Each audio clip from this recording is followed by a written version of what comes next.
evening. Welcome to our World Tonight, the end of year, first of year special. I'm Peter, joined with my co-host Adam. Welcome to another edition of the World Tonight. Apologies on a bit of a delay.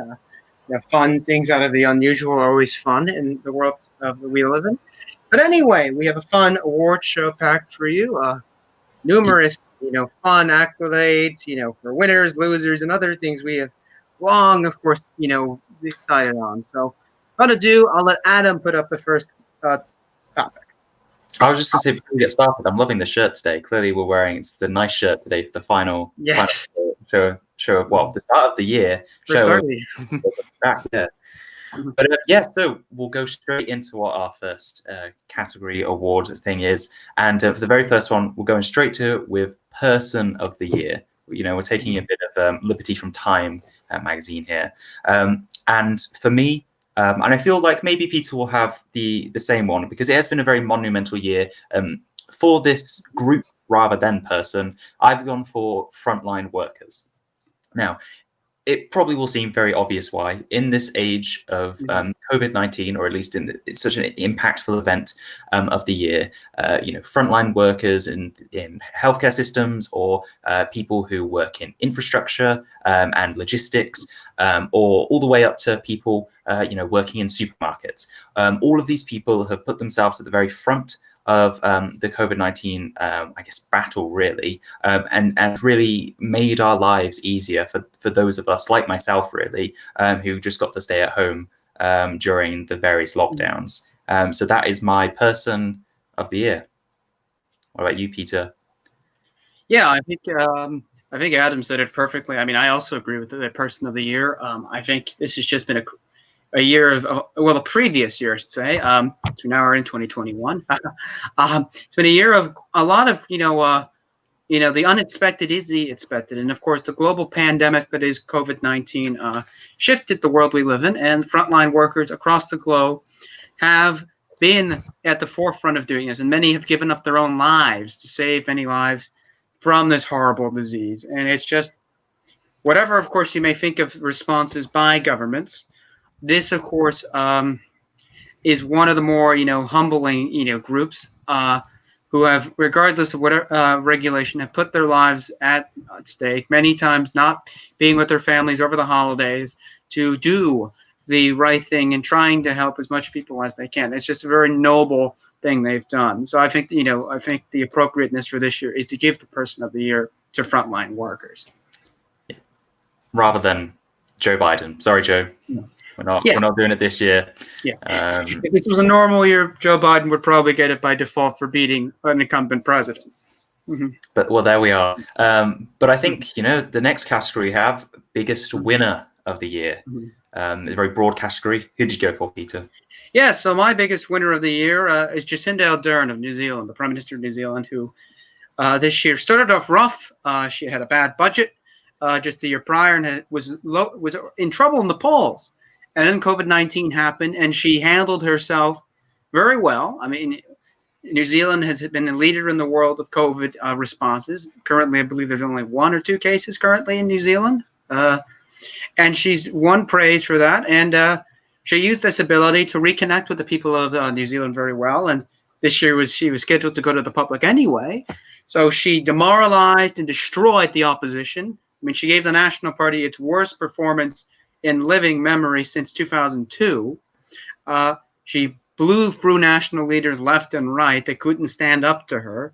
She now has a majority government, the first time that this has happened in New Zealand since mixed member proportional representation has been a thing of electing people. And she's very much signified her base. She's now become very much a global brand of the left woman who can win and get policy implemented. And I think, to her credit, she's made herself very popular.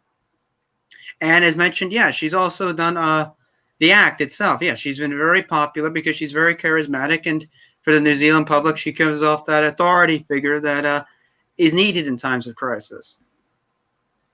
Fantastic. I do agree. However, I've gone for a different winner. I have gone for Joe Biden. I thought, there needed to be one place for him, and this is his place for this year. Not only, I mean, obviously we have the very consequential act of beating an incumbent president, Donald Trump, and really trying to signify a definite new era, as it were, for American politics. But also because when we went into this year, we had a situation where Joe Biden didn't seem like he was going to be the nominee, or at least to some commentators, those in the media and so on.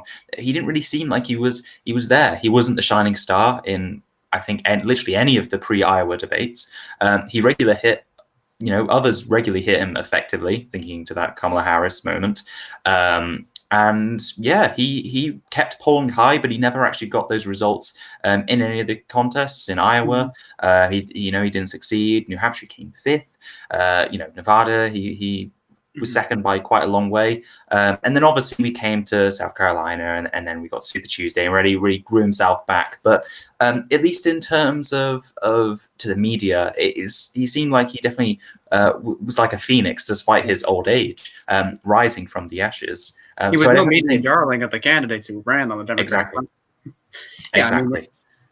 Yeah, Exactly. I would say, yes, if it wasn't for Jacinda Ardern doing very well in her domestics here, I think this probably would be given to Joe Biden. And I should note, thank you for correcting. Yes, I understand it was about the ACT Party. My apologies for misreading the ACT part. I apologize on that end. And they also were the exception to my thing. But yeah, I think, it's a good choice of Joe Biden. Even if it wasn't as a big win as expected, he still, had a monumental thing. Of course, for that, there's always a loser of the political year. And since we're on the loser, I'll start with this. Since Israel is now an election year, Benny Gantz. I mean, what a fall from grace. I mean, the supposed man who was going to beat Bibi but then had to go into coalition because of a pandemic. And not only that, basically give up half of his moral beliefs about Netanyahu should be out of his job, should be facing the fullest punishment of the law.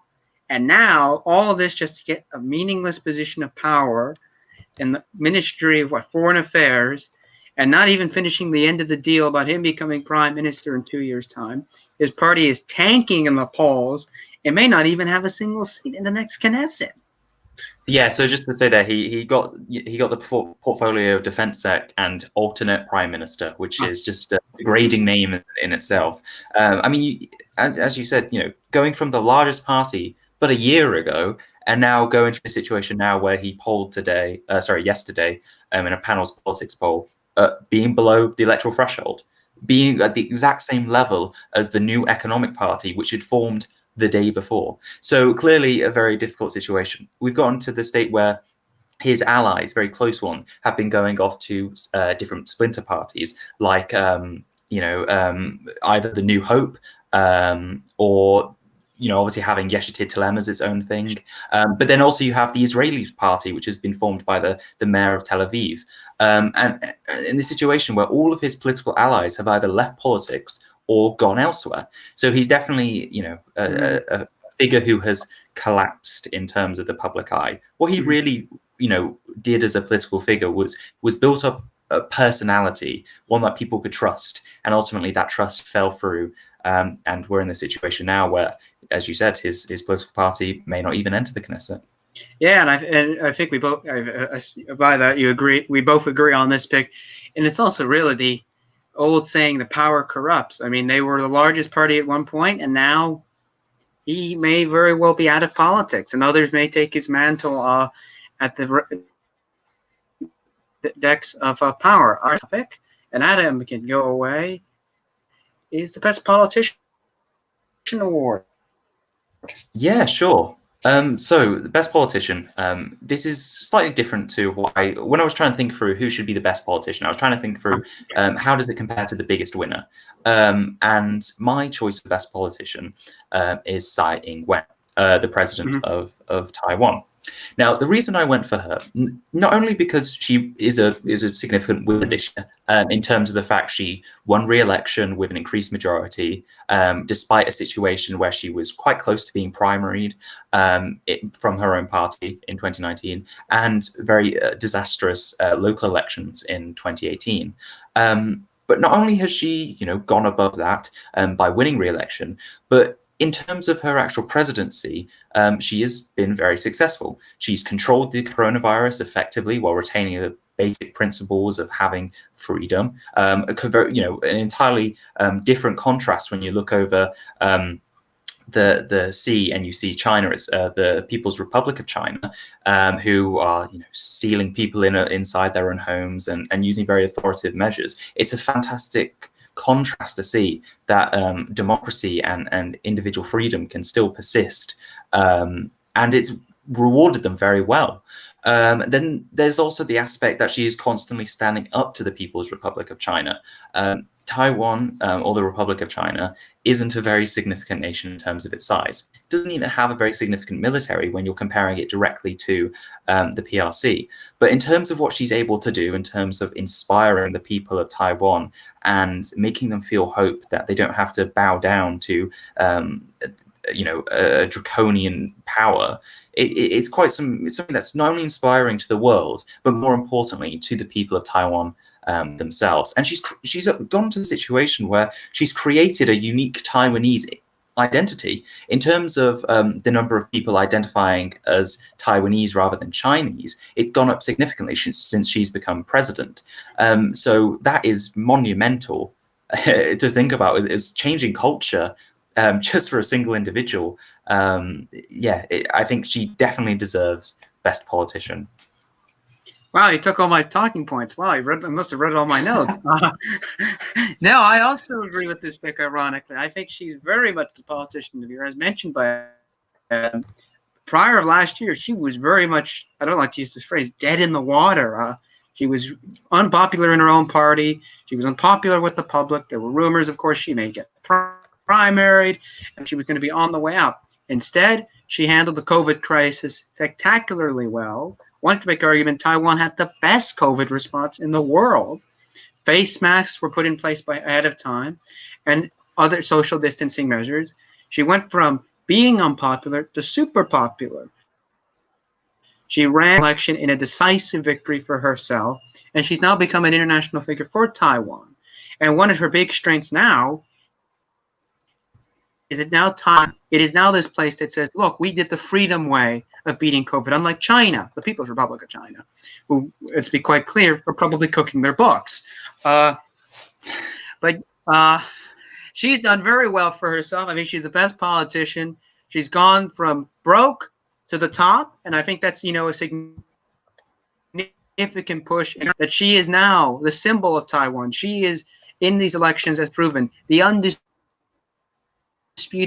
leader of, Adam mentioned, she's pushed the Taiwanese identity. She's also gotten more things besides COVID passed. She's gotten mandates for this. And I think it's quite an accomplishment on her end. And to the comment section, you know what? I'll say it, yes. Bibi should probably get it. If it wasn't for her, I probably would say Bibi as well. I mean, Bibi has, managed to survive per usual. Then again, I feel like this award should probably be named the Netanyahu Annual Award of How to Survive Politics. But yes, I mean, I think we both agree. Wen had a fantastic year and is the politician of the year, for what she's managed. Of course, for the politician of the year, there's now the worst politician of the year, who, in my case, I'm going with New York City's finest mayor, Bill de Blasio, who has managed to make himself the envy of being hated by the left, the right, the center. A truly noble goal in politics, to be hated by everyone. I mean, Bill de Blasio's presidential campaign went nowhere, and then he decided, let's go back to New York and have a terrible COVID response. I mean, the worst death epicenter in the Western Hemisphere. And also, when the city probably needed leadership after the George Floyd saga, he couldn't be found to do anything. I mean, just truly, truly inept. And hopefully the voters of New York next year get a decent mayor, wherever that person may be.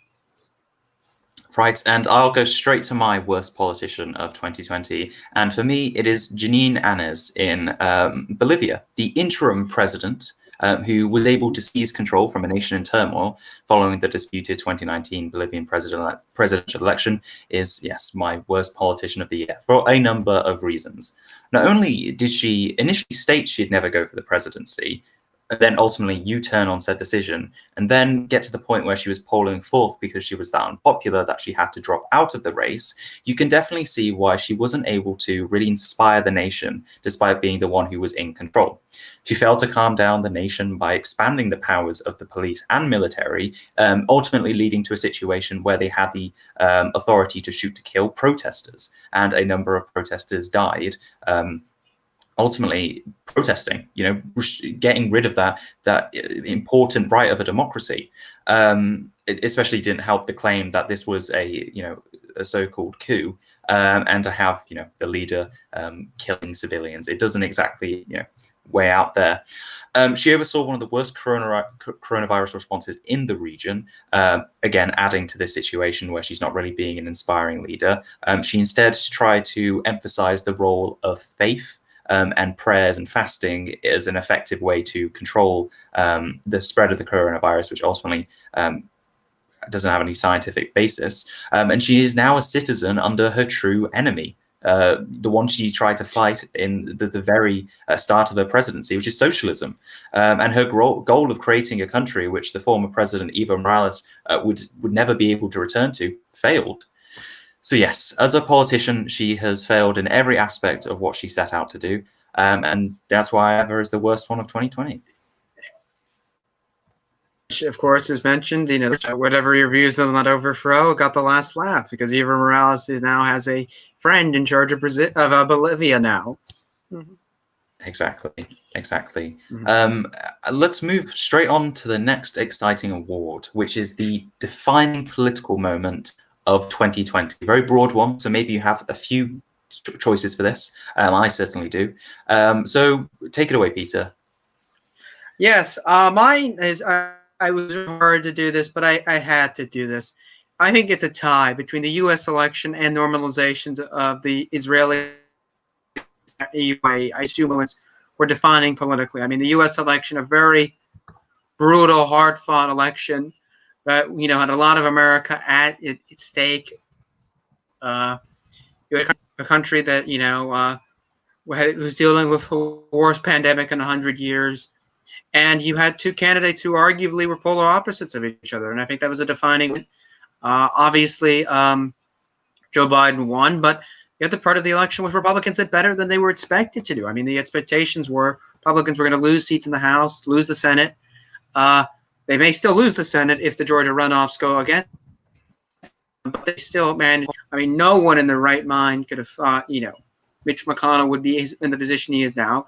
And the defining political moment of it is that, it was an election of ups and downs. I mean, Donald Trump, proved people again almost wrong again with a defining election year. But that's really the big moment of the year. I mean, at the end of the day, the world's oldest democracy went to vote and executed its democratic right. So in that regard. And then with the Israelis, Israel made a significant agreement with the UAE, really the opening of floodgates of normalization that is the region of the Middle East now, possibly for decades now, as Israel now has normal relations with countries that only 20 years ago didn't even recognize Israel was a thing. And that's just significant for the Israeli government and Netanyahu and the Arabs against their fight against Iran. Yep, that I agree entirely with the Israel normalization with the UAE. Thank you for stealing that one, even though I stole it from you. But nobody knows the behind the scenes working of this. For my defining fiscal moment of the year, I'm going to go for the passing of the Hong Kong national security law. And so just to briefly summarize it, the Hong Kong security law criminalized any acts of secession, subversion, terrorism, and collusion with foreign forces, with very loosely defined definitions to each of these. So in terms of, say, something like colluding with a foreign power, it could be talking to them and trying to get them to apply sanctions for the authoritarian nature of the Chinese government being pressed down onto Hong Kong. Not exactly something somebody deserves to be locked up for, but again, it's the Chinese state trying to subvert their, the influence of people's will there. It also, the reason I went for it is because 2019 was a monumental moment for the pro-democracy group in Hong Kong. So we had the 2019 local elections, which were really a triumph for pro-democracy forces, and we had sustained protests continually going on and engaging the population of Hong Kong to the point where millions marched onto the streets and collectively said, "We want to be free." Now, this bill and the passing of it meant that the actual influence of the Hong Kong pro-democracy movement decreased dramatically. One such way is the main media influence of the pro-democracy camp operated by Jimmy Lai was essentially halted by his arrest this year, which was done under the national security law. It also has increased Beijing's influence in the city in terms of when the Chinese legislature decides to pass something, Hong Kong, or at least those in charge of Hong Kong, are forced to listen. So, for example, when Beijing's legislature passed a rule that lawmakers who supported independence, refused to admit Chinese sovereignty over the city, or threatened national security, should be expelled from the legislature in Hong Kong, it was ultimately adhered to. And this led to the pro-democracy's camp in this legislature resigning en masse. So their actual influence, not only in the media, but also in the legislative body, have disappeared, and also it's completely decimated the ability of Hong Kong protesters to go out on the streets. So those three key elements that kept it sustained: media, actual electoral success, and those actually in the legislature speaking up for the people of Hong Kong, and then finally protesters, completely gone. So that's why I'd say it's a defining political moment, not for any good reason, because ultimately it's devastating for what it does to those in the city. But it definitely marked a very tragic turn in 2020. Yeah, I mean, it's a very sad event. Last year, it looked like Hong Kong had that bright glimmer of hope, and it's the Chinese Communist Party crushed that with its new security law. Is that increased its power, and that's just a rather sad occasion. Moving on to our next category, and this is, of course, being in 2021, we can make these projections. We can make this predict our view on what this will happen. I'm trying not to say these words. Destined for political stardom. I'll let Adam put his first pick. Who do you think is destined for political stardom in the year 2021? Yeah, so political stardom is a very difficult thing to choose because I didn't know really where to go with it. Did I want to go somebody who was a small figure in a political party who could, really expand themselves out in 2021? And I thought really that would be the best way to go about it.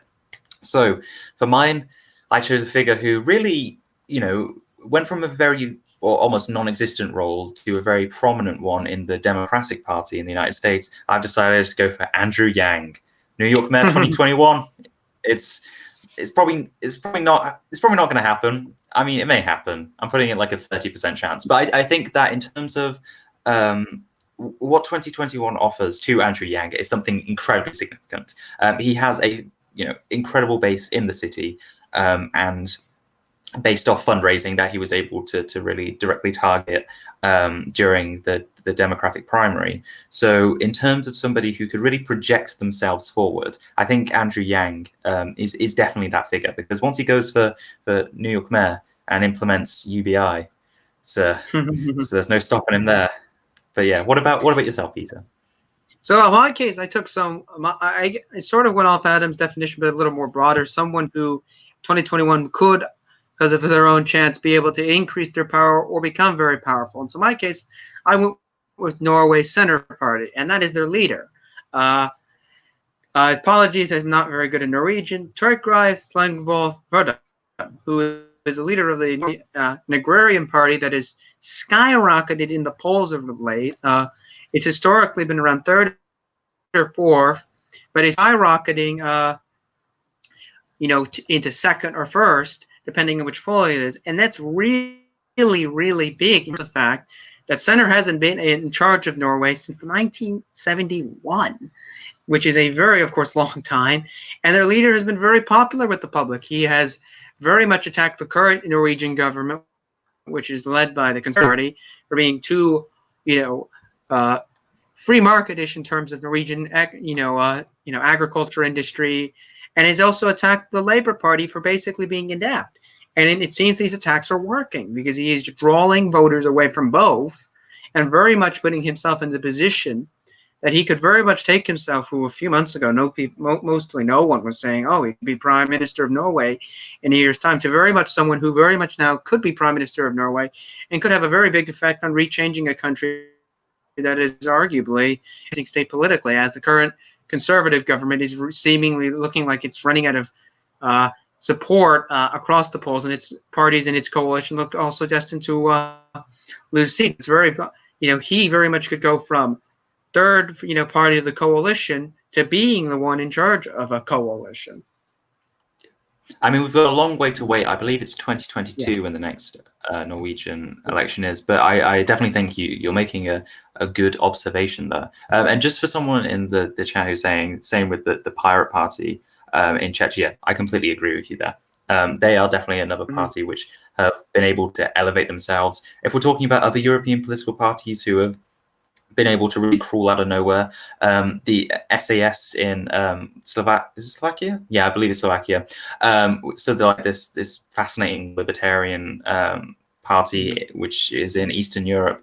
They've skyrocketed to being the party in second place and being the sort of more right alternative for voters. So again, that is a definitely interesting pick that could be worthwhile.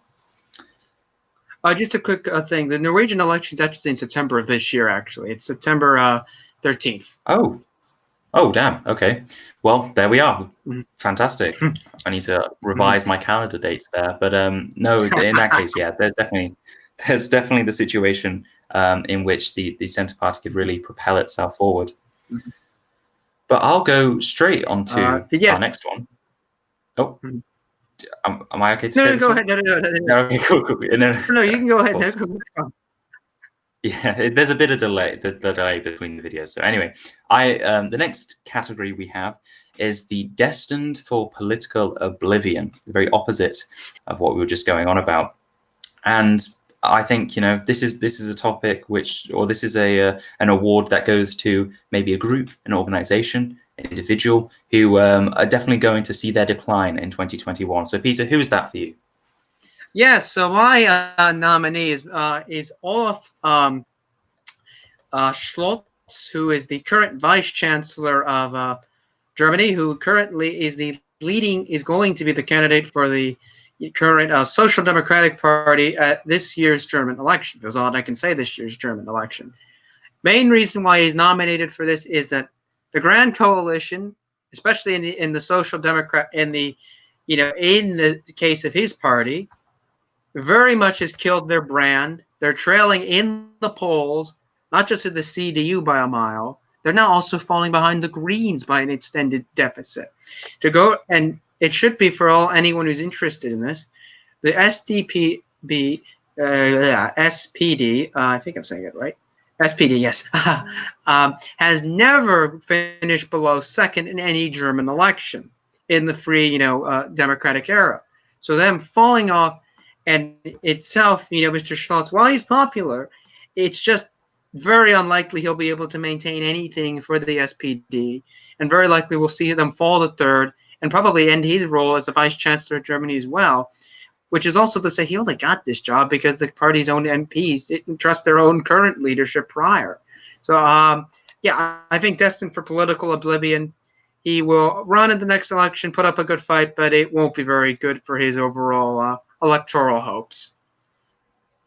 Yeah, especially interesting because of the stance that the Green Party in Germany is taking politically, because they're aligning themselves more to the centre as time goes along. So that's definitely a very interesting alternative in which Germany has a centre-right and then also quite a successful centrist party being able to present themselves.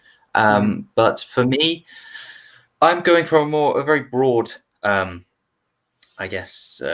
selection of people, which is the reformist camp of Iran.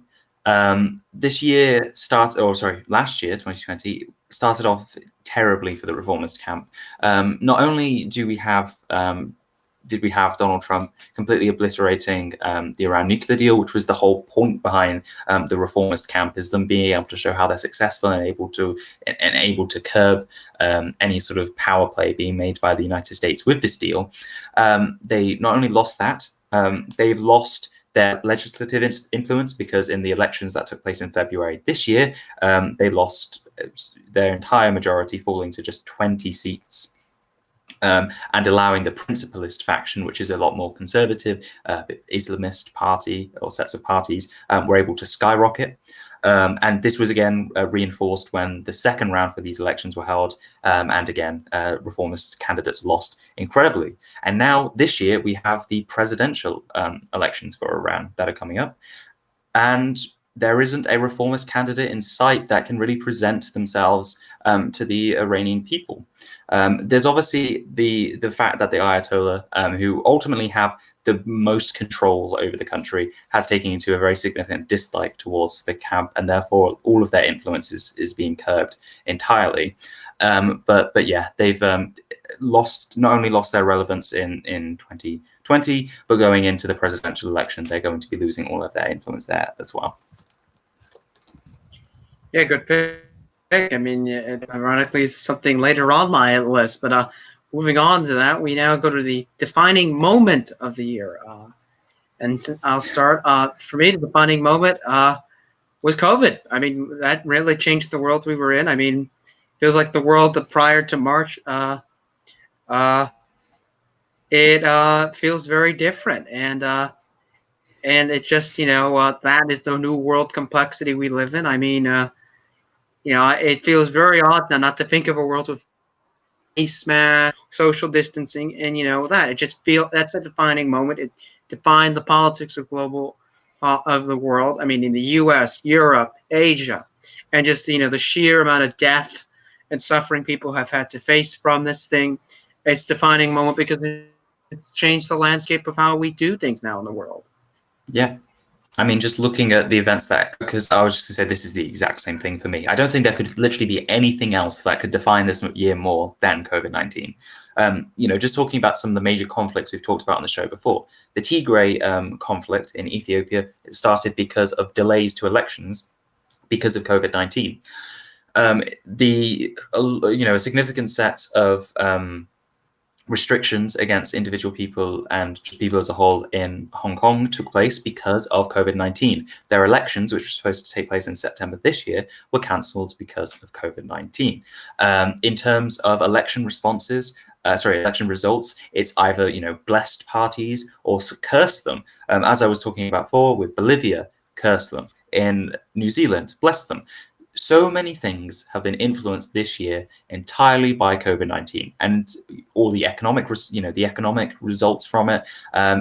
There is almost, not a single thing that I can think of that even affected last year or the year before that really affected the entire world in a very similar way.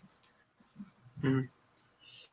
Yes, I think we're very much in agreement there. And just to the comments section, yes, the AFD and the SPD were very much a level before the pandemic occurred. And yeah, I think 5-star, if there is an election, is another good possible category in terms of political. And as the Social Democrats of Italy, I think that's the name, have very much taken a lot of their thunder. Cool. Right. I guess, do you want me to present the next one, or yes, are you fine doing it? No, it's back and forth. So it's your turn. Sure. Okay. Fantastic. Right. For this one, I will hand it straight to Peter in terms of who he's picked. It is the capitalist of the year. Peter, who is it? Yes, I thought, why not? I know certain people like business, probably listening. So I thought, a capitalist. And my capitalist of the year is Albert Bourla, who is the CEO of Pfizer. Main reason I gave it to him is that Pfizer was the first group in the first major health company in the world to find the vaccine for COVID-19, and that is a significant accomplishment, especially in the era of COVID. If there was no COVID, it would have been someone else. But just because they found COVID-19 and have been able to start administering it here in the U.S. and in the UK, and beginning the fight back against COVID, that is who I have to say is my capitalist of the year. Because this company, whatever it may you think about Pfizer, and of course I understand there are a lot of people who have very hard opinions about the company, has so far demonstrated a vaccine that is very effective and could very well play a major role in ending COVID in our daily lives as a major pandemic. Of course, it will be with us for more time than that. Yeah, I'm not too in tune with my business knowledge, so I went for the exact. Predictably, I went for the exact same as Peter there, and he stole all the talking points there, because ultimately, I think. Elon Musk. Well, no, I don't think we will. No, definitely not. But yes, anyway, yeah, as I said, I don't have the best knowledge on it, and I picked the same as you because ultimately the reasoning was sound there, and you took all the talking points there. I was hoping you'd leave one out so I could be like, yes, there was this as well. Well, you could always mention, their participation in the largest, American activity since the American project since the Manhattan Project, Operation Warp Speed. Yeah, that what he says is what I exactly meant to say just afterwards. Anyway, next we go to the most overrated person. No, I take that back. No, we go to the best comeback of the year. I'm sorry, best political comeback of the year. Adam. Right, I'm going all the way to Eastern Europe. For me, I'm going for Maya Sandu in Moldova. And she has recently been elected the president of Moldova. We talked about it briefly on the show, I believe a month or so ago, or whenever that election was. But she represents a comeback, not in the traditional sense, because ultimately she was the party leader of the party that was able to win the presidential election since 2016. But it's more in the sense that she was prime minister in 2019 and a member of the legislature from 2014 to 2019.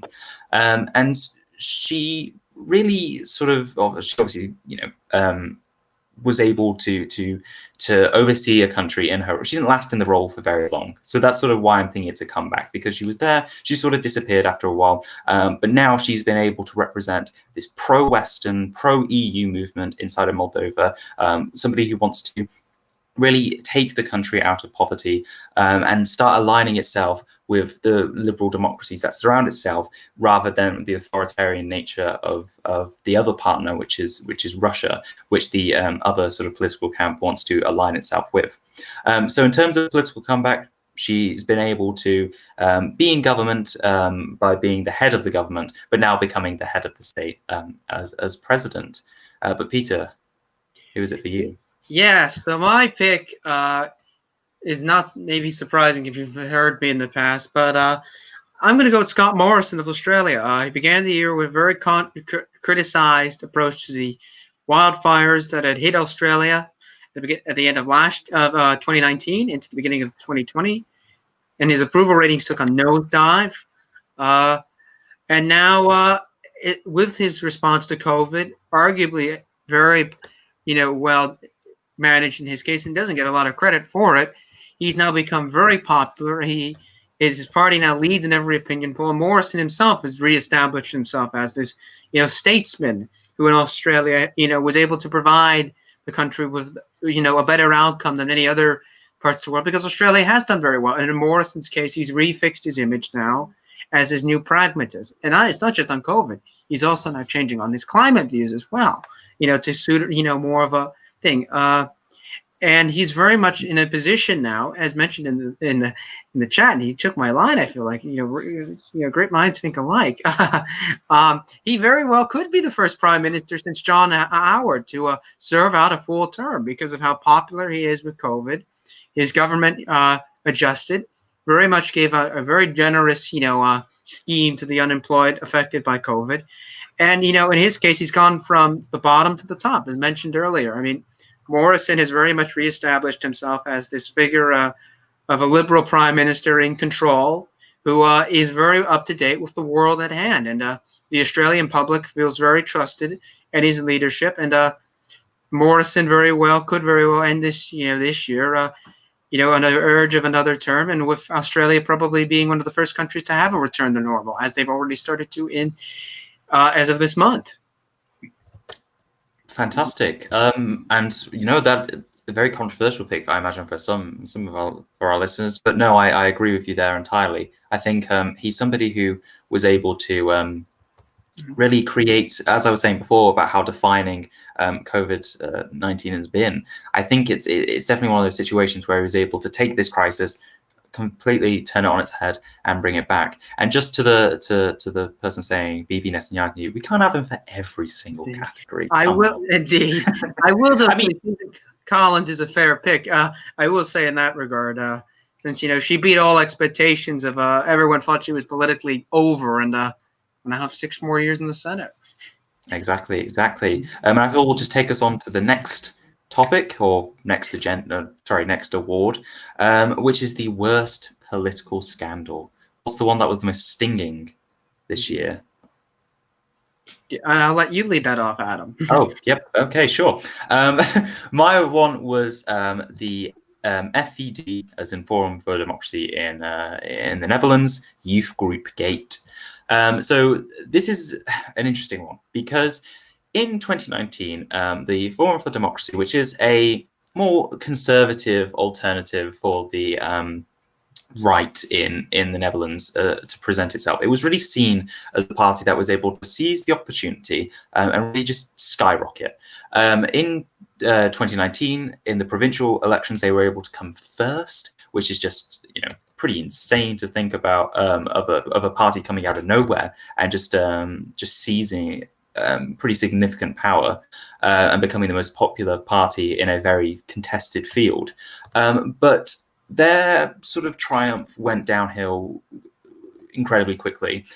So in November 2020, newspapers reported that about ongoing anti-Semitism, racism, and homophobia in the Forum for Democracy's Youth Wing's WhatsApp group chats. 3 members who had told the media about it, this scandal, were expelled from the party, and essentially what happened is that a significant proportion of the party, or prominent party members and leadership, demanded the dissolution of said youth wing.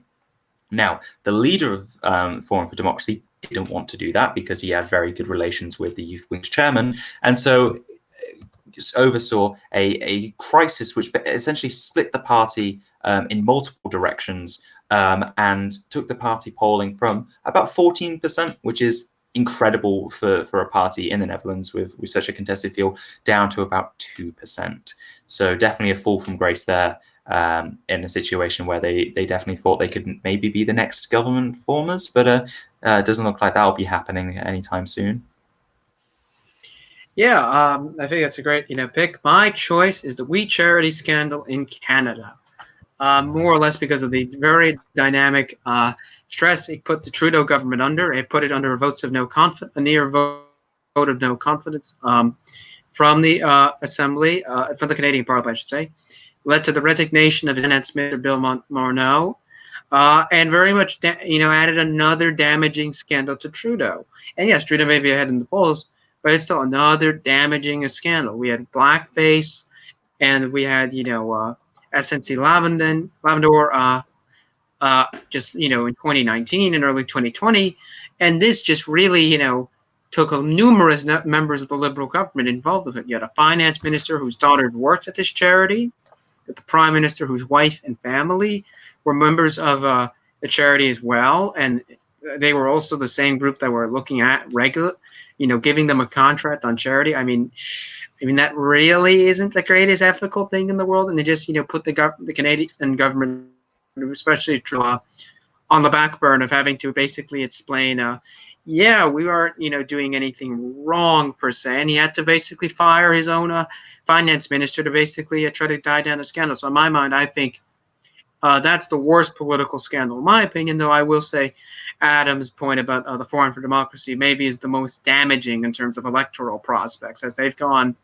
very much being in a contention for first now to really meh in terms of the next Dutch election, which is also only a few months away. Yeah, exactly. And who knows, maybe they won't even cross that tiny threshold that they have there of 0.7%. Maybe they won't even make that. But we shall see. Mm-hmm.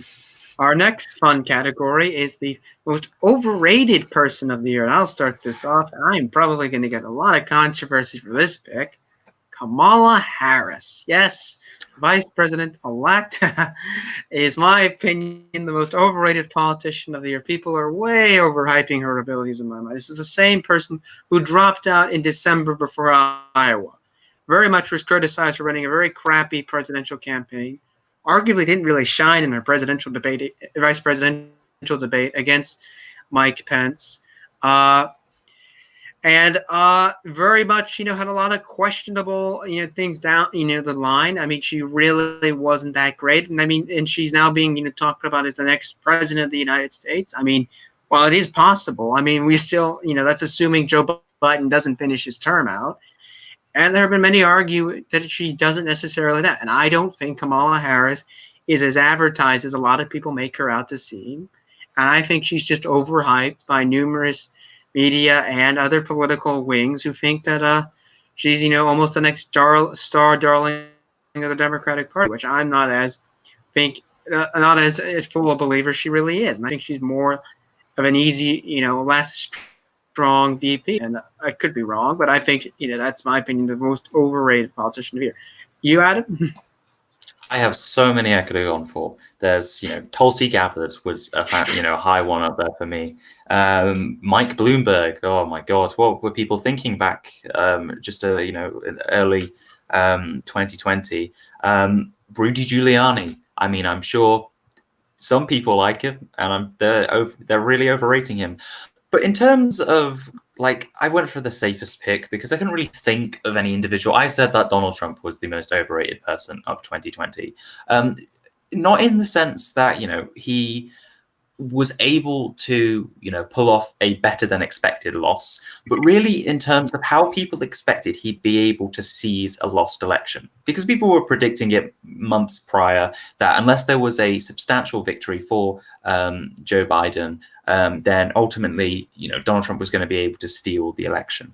And what Joe Biden got probably was less than what people expected. So it wasn't the most substantial, even though it was very significant. Anyway, my point is that he, through every single step of his legal battles, whether, from states individually all the way up to the Supreme Court, failed entirely. He just seemed so disinterested in his plan to try and, give the election back to himself by constantly calling it, a fraud and a fake election. So yeah, I definitely think in terms of ability to seize elections that he lost, Donald Trump is the most overrated person of 2020.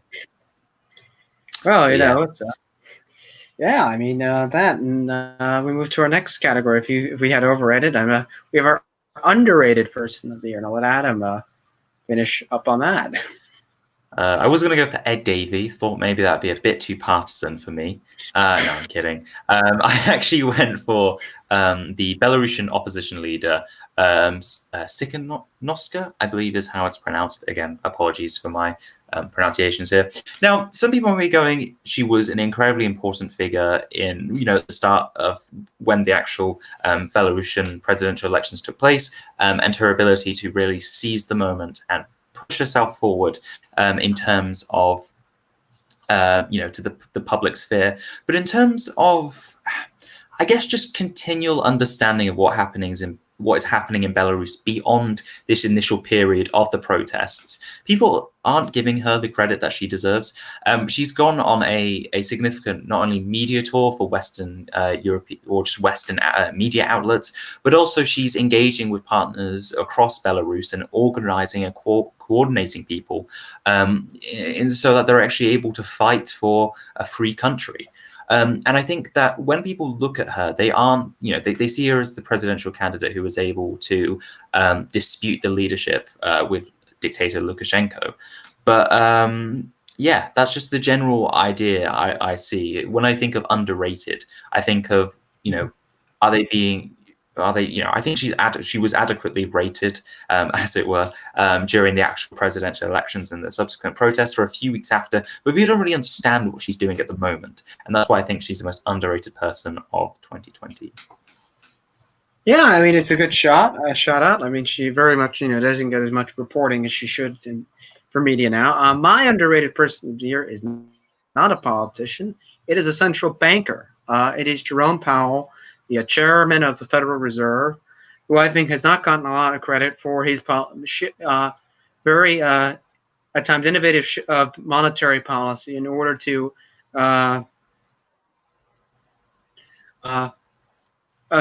innovative monetary policy in terms of dealing with COVID, using a lot of different policies like quantitative easing to reassure confidence into American business and other sectors of the economy, and has very much, been able to limit at times the damage of the COVID could really do on the entire system of the financial sector. Powell has very much done a job, that only very few Fed chairs have been asked to do, which is to deal with, horrible, economic down. His credit, I mean, he's very much, been open about using loan money to help businesses to get this and also has very much played a role in trying to get, more of these direct, aid things to the average American taxpayer. He's been very vocal about his view that there should be more aid, and he's also very much, taken a very slow approach, taking this day by day, not trying to overgeneralize on COVID. And I think he's underrated because, unlike many in the COVID landscape, he has not been, jump to one conclusion and that fits all. He's been much more flexible, and I think he doesn't get enough credit for helping manage the monetary end of the world's largest central reserve, central bank. I'd say. Yeah, I completely agree with you there. As an individual, it's a fascinating pick because we never really look at those who, I guess, what would you refer to as not really a civil servant kind of position, but really those. Yeah, I guess that's how you do it. But those more those behind the scenes, engaging in policy work that most people really don't care about because it's quite complex, which I don't blame them for. But let's move straight on to the most overreported story of 2020. Peter, take it away. The most overreported story of 2020, and the only reason why I'm doing this is because the Brexit talks are over, is Dominic Cummings. I mean, in general, every time I had to read about Dominic Cummings in any little news piece, I mean, his scandal, his effect in Downing Street, his departure is overrated. I mean, it was this if Dominic Cummings was the only thing and it seems in the British political spectrum that was the only important thing. Dominic Cummings did this, did that, and that. I think that is the most overrated story of the year. I mean, I would add something else, but I think this is more appropriate for the overrated story just because the British media kept going as if Dominic Cummings was the master god of Downing Street who couldn't be sacked, and he was. So I think that's my pick for the most overrated story of the year. Right, I struggled with this one quite a bit, mainly because there were so many things that happened that it was very hard for the media to really land on a single point for them to talk about. But I've gone for the most overreported story this year. It was near the start, and it was the Swedish strategy. Ultimately, when I say the Swedish strategy, I'm referring to the Swedish response to the coronavirus epidemic or pandemic, and how it was lauded to be this incredibly effective strategy by various outlets in not only British media but also across the world. In how it was one of the most effective strategies. It meant that people were still free. They didn't have to wear silly things like masks, or were told to wear that because apparently they're awful to some people. And there was no real effective social distancing and that kind of thing. However, as we have learned, Sweden itself has rejected the strategy almost entirely, with the king of Sweden making an interjection himself. So yeah, again, that is a fascinating scenario where we have a member of the monarchy going, you need to slow down a bit here of politicians and really rethink our strategy.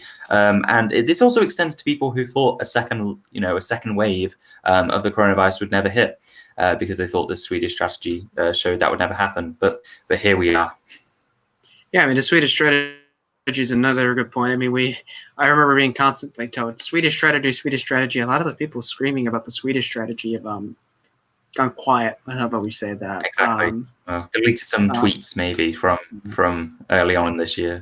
It also, a lot of the people. I mean, it never helps that your prime minister's caught breaking, the new rules he announces, and your own monarch pretty much, basically, get it more effort on. But moving on this, to our next category, which is the underreported story of the year. And in my case, the underreported story is the media ignoring again human rights abuses in China. I mean, come on. I mean, China is literally committing genocide against, the Ignu Muslim minority in Wuhan, and the media almost acts like nothing is going on in China. I mean, it's the most disgraceful act of journalism probably in the modern times. China continues to get very much nice treatment from media outlets about COVID, and that while ignoring human rights abuses that are occurring in the People's Republic of China almost daily, and as if it's nothing. I think that's the most underreported story of the year. Right. Yeah, I completely agree with you there. Again, even something as major as the Hong Kong protests sort of took the limelight away from genocide, and it's sort of disgusting to see how one event was sort of used to say, "Oh, well, see, we're covering China's human rights abuses. You can stop demanding any further."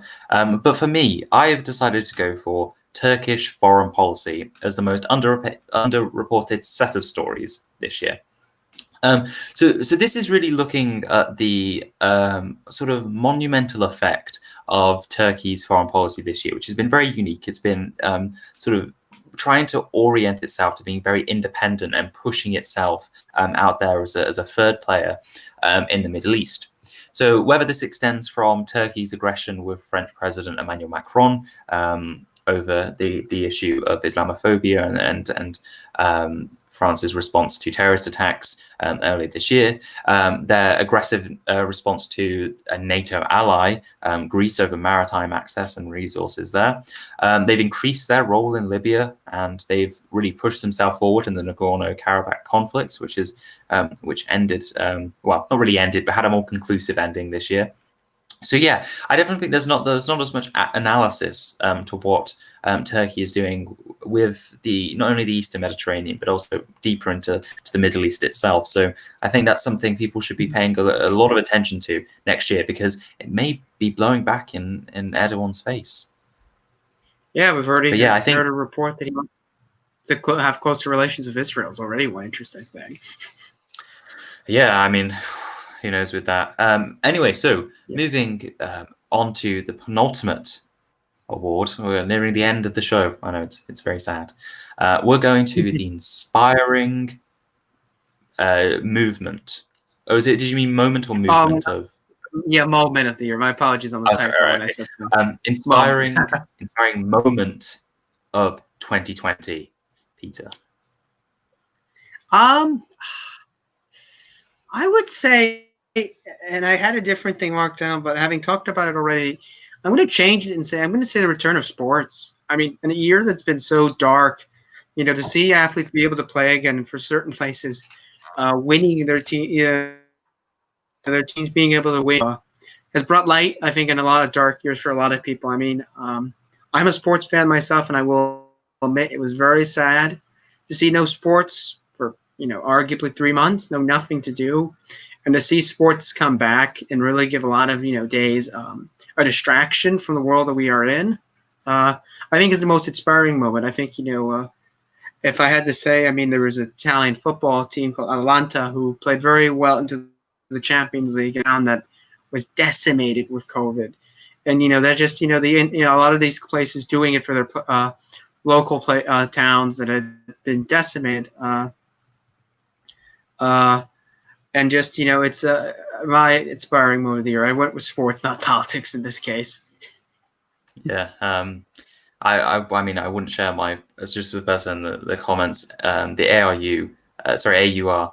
I don't have any particular strong opinions on, or good opinions, should I say?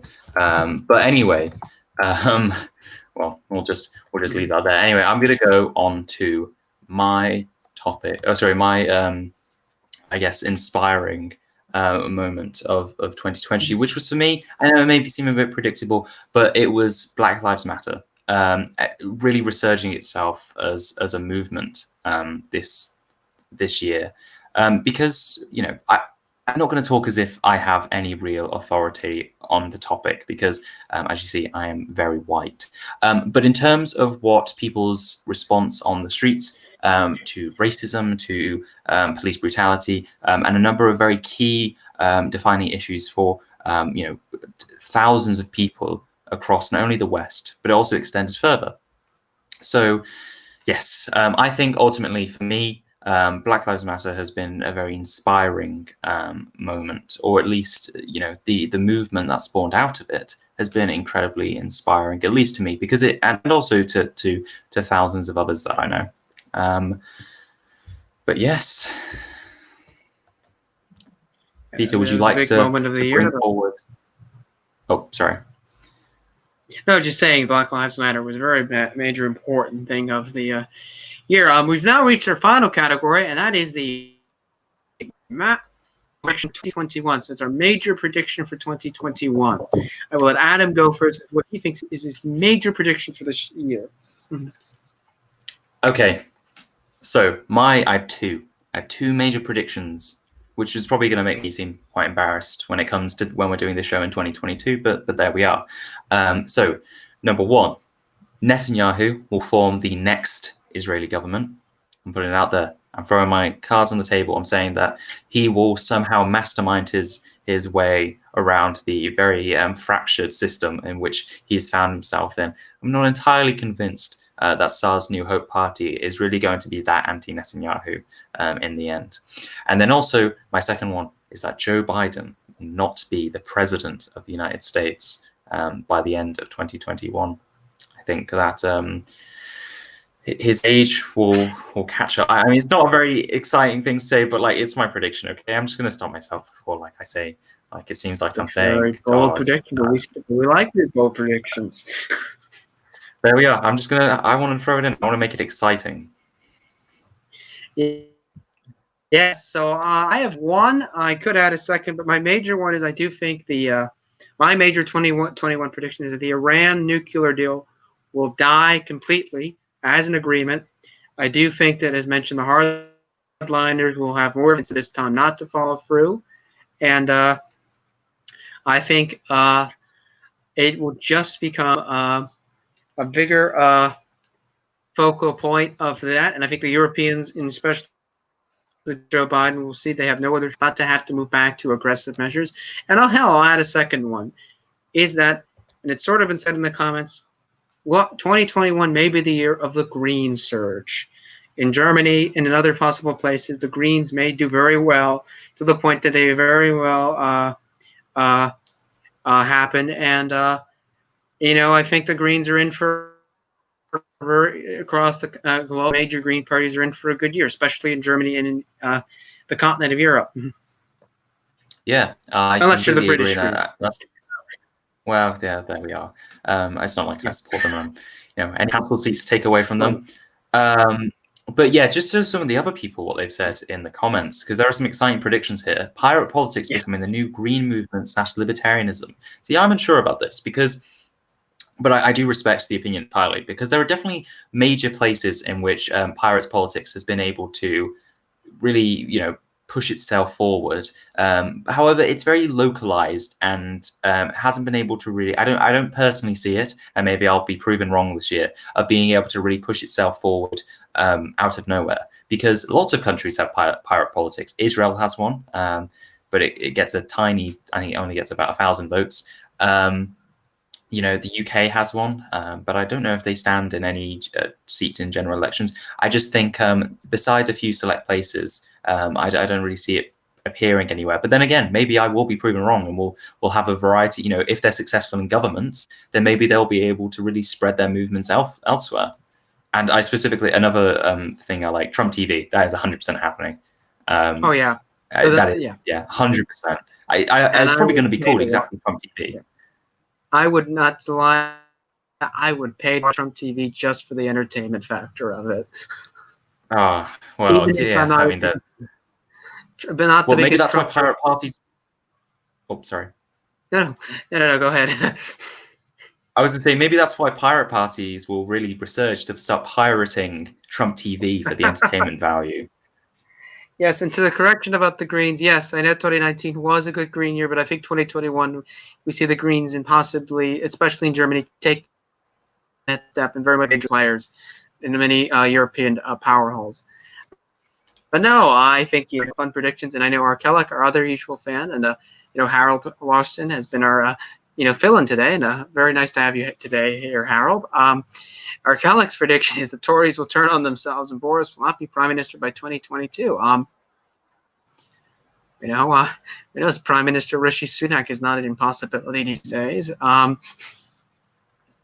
Indeed, Yeah. indeed, and also really.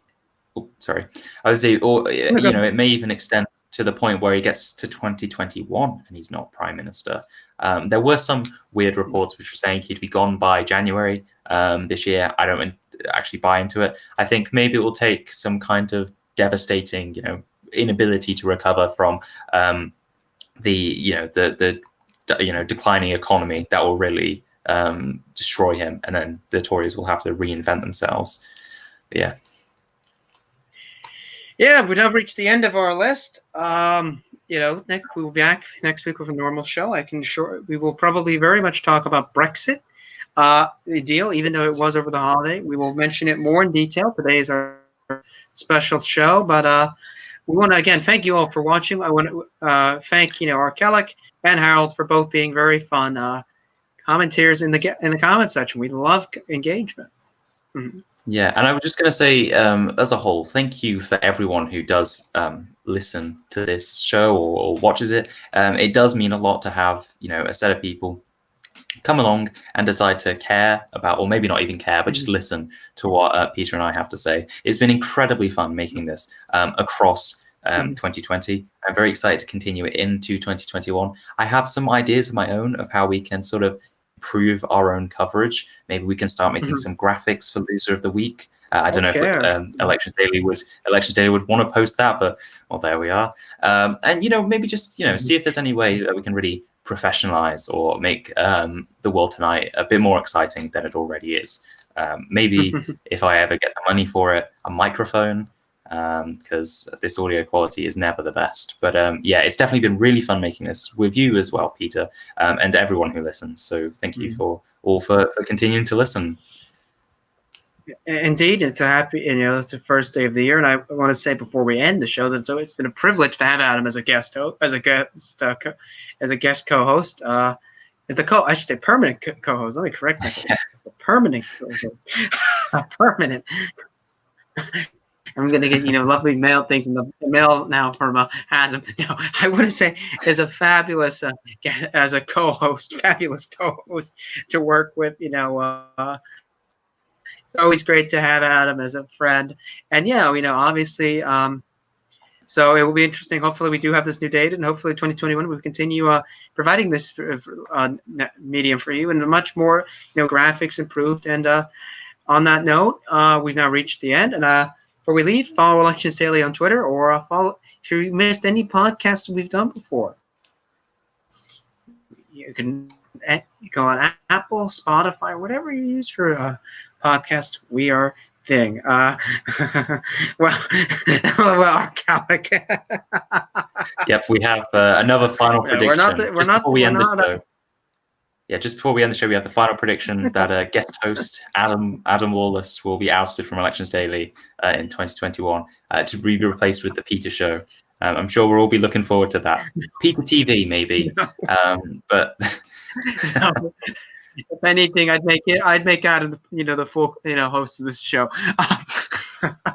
Anyway, thank you all for watching. We'll see you next week from all of us here. Take care and stay safe. Bye.